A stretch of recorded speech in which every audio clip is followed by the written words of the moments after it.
Well, Julio Jones may never answer his phone again. Current Falcons receiver revealing on live television that he is done in Atlanta, or at least he wants to be. Still has to be moved by the Falcons, who are going to want something big in return. What will they get in return? I don't know. These are the favorites to land him. The San Francisco 49ers, and that would be a reunion with Kyle Shanahan, who was a coach there in Atlanta with Julio Jones a few years back. Then you've got John Gruden and the Vegas Raiders at 3-1, followed by the Patriots at 5-1, and the Chargers at 7-1.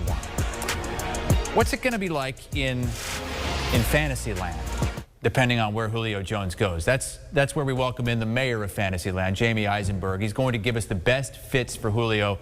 We've got a little virtual wheel that we're going to spin here, Jamey, and wherever it lands, you're going to tell us how Julio would fit there. So let's spin the wheel of Julio, and these are just some of the potential teams that he could be going to. We're landing on the Packers first, and Jamey, go ahead and just assume that Aaron Rodgers would be the quarterback. That's the only way this works, is if Aaron Rodgers is the quarterback. If it's Jordan Love or, God forbid, Blake Bortles, keep Julio Jones in Atlanta, please. But with Aaron Rodgers, you know what the opposite of Davante Adams is? It's not good. The guys that are playing opposite Adams on the other side of the field, we've seen it. Marquez Valdes-Scantling has a hard time holding on to the ball. Allen Lazard, just the guy. Robert Tonyan's a good tight end, but he's touchdown dependent. This would be a great upgrade for the Packers and probably make Aaron Rodgers happy. And so it would be fun in Fantasyland to see Julio Jones in the green and gold, and hopefully it's something that could make Aaron Rodgers want to stay. So I would love to see this happen, just based on them needing a second receiver opposite Adams. Julio would still be in a high volume situation. The Packers don't throw the ball to the level that we like, but I think if they added a guy like Julio Jones, it would be fun to see. So I would love to see this marriage work.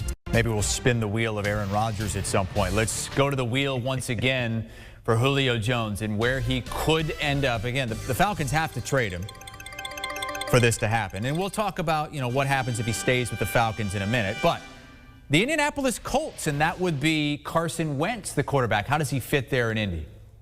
We look for target opportunities, and the Colts have a wide open target opportunity. Yes, they bring back T.Y. Hilton. They have Michael Pittman. They hopefully have a healthy Paris Campbell. But think about the names I just told you. T.Y. Hilton's been a very good player for the majority of his tenure there in Indianapolis, but he's 31 years old and clearly has not been the same type of player since he's lost Andrew Luck. So Julio would step into being the #1 wide receiver there. It would be a fantastic situation to help Carson Wentz and give him the type of target that he's really never had playing with the Eagles. So again, we just look for opportunities and where the best opportunity would be. And I think this would make Julio Jones still a very high level fantasy wide receiver. So I would love the situation there, just knowing that he would easily be the #1 guy. Different from the Packers situation, where he would probably be the #2 guy, even though his pedigree and his resume better than what Davante Adams is. In Indianapolis, there'd be no question. He's the #1 wide receiver right away for Carson Wentz if this trade were to go through. All right, back to the wheel as we hit the Colts and the Packers so far. And we want to make sure that we don't hit the same team twice. So fingers crossed, right? Where we land in this time? Ooh, the Chargers. That would be interesting with Justin Herbert, an emerging franchise quarterback. Chris, you got a future as a game show host, by the way. I think this would be a fun situation as well, because again, you look at what the opportunity is there for him. Now, they do have a #1 wide receiver, at least right now, with Keenan Allen, but they lose Hunter Henry. So the tight end situation is changing, even though they bring in Jared Cook. And Mike Williams, while he is going to be on the team this year, they declined his 5th-year option, so he's not going to be there long term. So this could be something that maybe Julio Jones has a little bit more tenure there if he were to end up with the Chargers. But pairing him with a guy like Justin Herbert, this offensive line is revamped. I like the coaching staff that they brought in, and clearly Herbert would help Julio stay at a very high level. So again, we're talking about high-powered offenses. This would be one of the best offenses in football. It's already got a chance to be one of the better offenses in the league, but you add a player like Julio Jones, and that makes Justin Herbert clearly a top 5 fantasy quarterback. He's just outside that right now, but he would crack my top 5 if he were to add a player like Julio Jones. And this still keeps Julio very relevant, very much in the range of a borderline #1 fantasy wide receiver, playing with a quarterback like Justin Herbert and helping him still get to that next level as a player, even though clearly he's at the end of his rope. All right, as we spin the wheel once more, Amanda's going to dial up Julio Jones and see if he'll come on the air with us today. Went to voicemail. Straight to voicemail. Straight to voicemail. And straight to the San Francisco 49ers here. And of course, there's history there with Kyle Shanahan. Yeah, this would be an interesting one because they have some young receivers that I think are going to, command attention even if Julio were to join them. And you know about the tight end, I know you know very well. George Kittle's still one of the best in the business at his position. So there's a lot in flux here because we don't know who the quarterback's going to be for the 2021 season. Will Jimmy Garoppolo hold on to the job? Would they make the switch to Trey Lance at some point? And how much would going to a rookie quarterback hurt Julio? Because as we've seen, Julio's been with the same guy for the majority of his career in Matt Ryan. So the quarterback situation would be a little bit tricky. The wide receiver and tight end situation would make things a little bit tricky for Julio. And this is still a run first team. So this would not be among my favorite destinations for Julio Jones, but he still would walk in as the #1 wide receiver. He would push down Brandon Ayuk, push down Deebo Samuel, have to share that role with George Kittle. So I don't love it for his fantasy value, but again, we're looking at the big picture for the 49ers. It'd be a great situation for them to add a player like Julio Jones. As we hit the wheel again for Julio Jones and potential landing spots, I do want to point out that Sportsline ran the numbers for some of these teams. The biggest win total difference was with the Tennessee Titans, who we have here, going from 9.5 wins to 10.1 wins, according to Sportsline.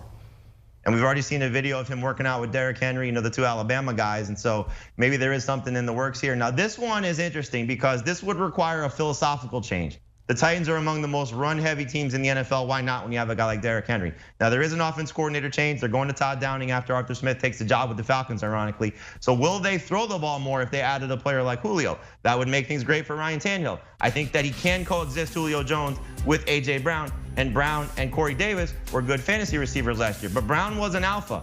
Corey Davis, not so much. And so Julio would step in and obviously be an upgrade over Corey Davis, but would they throw the ball close to 600 plus times to make this all work? And so that's the big question. So if they were to do that, Julio's still a great fantasy wide receiver, but this would bring down A.J. Brown, who I love. He's got top 5 upside as the main guy there now, losing Jonathan Smith, losing Corey Davis. But if they were to commit to throwing the ball more, still run the ball enough with Derrick Henry, then everything would be fine. But I just don't love the situation knowing that this is a run first team. All right, we're going to spin the wheel one more time, and Jamey Eisenberg is going to tell us about the fit. And there are some teams that just really don't make sense. And Jason Lockenford was on with us earlier. He doesn't think the Ravens, and he knows the Ravens better than anybody, he doesn't think the Ravens are actually going to be able to make a push for him because they've drafted wide receivers. They haven't really put a lot of money into wide receivers. But what would this fit be if they do get him?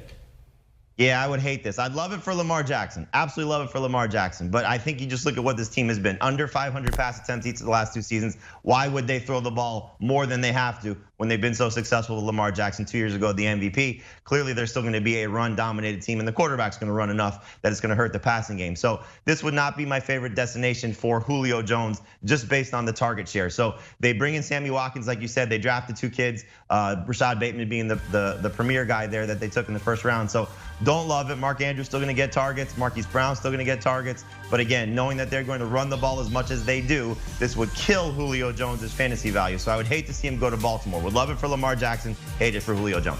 Yeah, not a great fit there for Julio from fantasy perspective. Nobody's a great fit with the New England Patriots. What would be a worse fit? Julio with the Ravens or Julio with Bill Belichick and Cam Newton and company?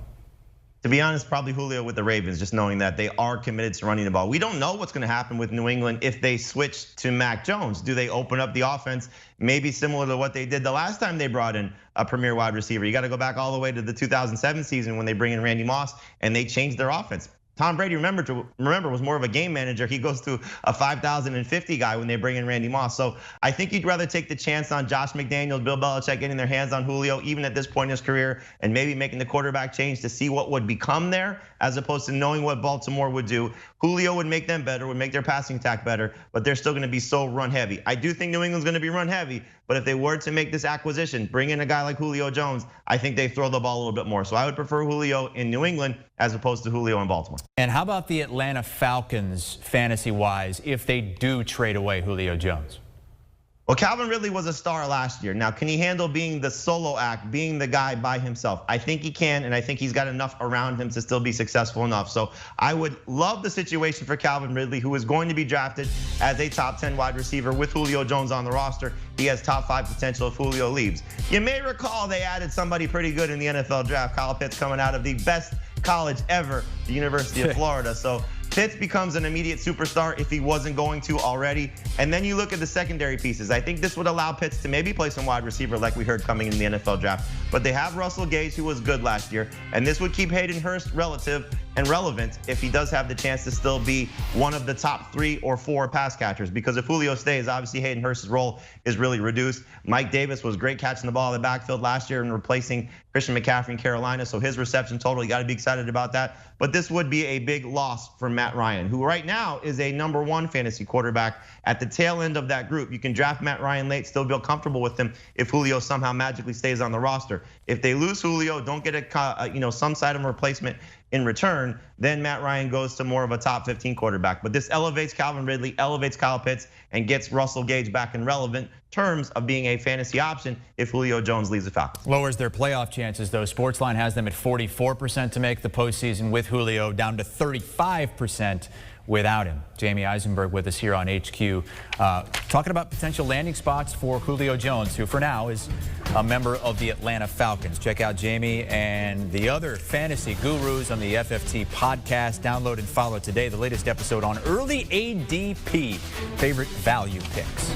Do you want a sports network that delivers everything that matters about the game? The highlights, the picks, the instant analysis, no yelling, no fake debates, no politics. Hit the subscribe button and never miss a moment.